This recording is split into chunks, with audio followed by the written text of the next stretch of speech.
पूरे इंडिया में हम लोग हर साल 2.4 करोड़ टन प्लास्टिक प्रोड्यूस करते हैं और पूरी दुनिया में 40 करोड़ टन प्लास्टिक प्रोड्यूस करते हैं।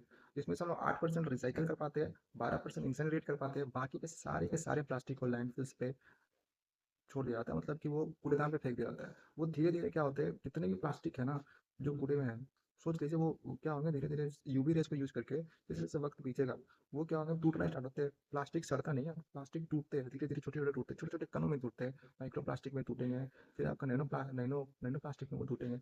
और वो धीरे धीरे टूटते टूटते टूटते 400 साल तो उनको टूटने में लग गया। 400 से 1000 साल तक वो टूटते रहते हैं, इतना टाइम लेते हैं वो फ्रेगमेंट होने में। वो टूटने के बाद हमारा जो एयर है ना, वातावरण, उस पर वो मिक्स हो जाते हैं।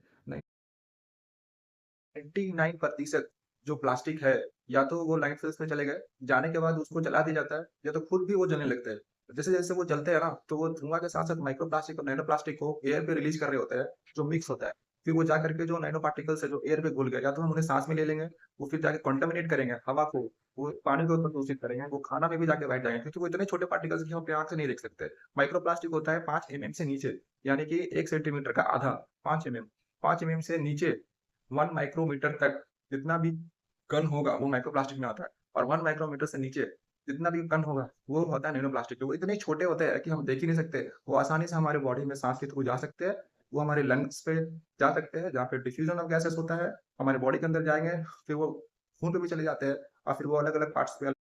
अगर आप टिफ़िन बॉक्स में प्लास्टिक के टिफ़िन बॉक्स में खाना खा रहे हैं, तो आप प्लास्टिक फीड कर रहे हैं, माइक्रो प्लास्टिक अपने बॉडी पे डाल रहे हैं। अगर आप पानी की बोतल प्लास्टिक में पी रहे हैं, तो आप प्लास्टिक खा रहे हैं। आप माइक्रो प्लास्टिक खा रहे हैं जो आपको पता नहीं चल रहा, आपको दिख नहीं रहा, लेकिन वो बहुत छोटे पार्टिकल्स में होते हैं। पार्टिकल्स, माइक्रो प्लास्टिक और नैनो प्लास्टिक हम लोग बोलते हैं उसको, 5 mm से नीचे होते हैं, और वो 1 माइक्रोमीटर से नीचे जा सकते हैं। इतने महीन, इतने छोटे होते हैं वो, जो हमारे जो पानी की बोतल पी रहे हैं हम लोग प्लास्टिक की बोतल में, उसके जरिए जाता है, टिफिन बॉक्स के जरिए जाता है। साथ साथ हाल ही में एक साइंटिस्ट है, उन्होंने ये पता करा कि हमारे जो बॉडी के अलग अलग ऑर्गन्स है उसमें प्लास्टिक पाया गया है। जैसे दिमाग में सबसे ज़्यादा प्लास्टिक पाया गया है, देख सकते हैं आप, मैंने एक इमेज दिखाया आपको, वो जो पीला पीला दिख रहा है ना गैलेक्सी टाइप का, उसमें वो प्लास्टिक है। फिर आप आ जाइए उधर लीवर में, किडनी में, जितना भी पीला पीला छोटा छोटा दिख रहा है वो सारा प्लास्टिक जमा हो गया है।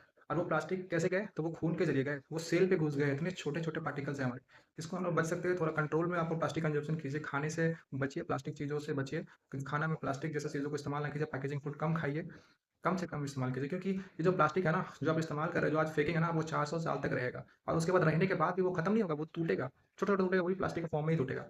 अब वो सारा सराउंडिंग अवेलेबल हो जाएगा, सराउंडिंग में फैल जाएगा, कहीं न कहीं हम लोग को फिर इतना ही हम लोग ही सफ़र करेंगे, और हमारी वजह से जानवर भी सफ़र करेंगे।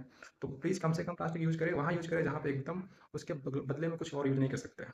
और ये कितनी बड़ी-बड़ी बीमारियों को पैदा कर रहा है। जैसे आप देखेंगे कैंसर, कैंसर इतना ज़्यादा आम नहीं था, कैंसर अभी इतना ज़्यादा रैपिड ग्रोथ में है। कैंसर हो गया, आपका हार्ट अटैक हो गया, अल्ज़ाइमर हो गया, फिर आपका respiration issue, infertility issue, reproduction issue, lungs issue, कितना किस्म का बीमारी को ये पैदा कर रहा है। इसलिए कम से कम प्लास्टिक के सामान बिल्कुल यूज़ ना करें खाने-पीने में, और प्लास्टिक पैकेजिंग फूड का भी यूज़ ना करें, प्लास्टिक थैला को कम से कम यूज़ करें।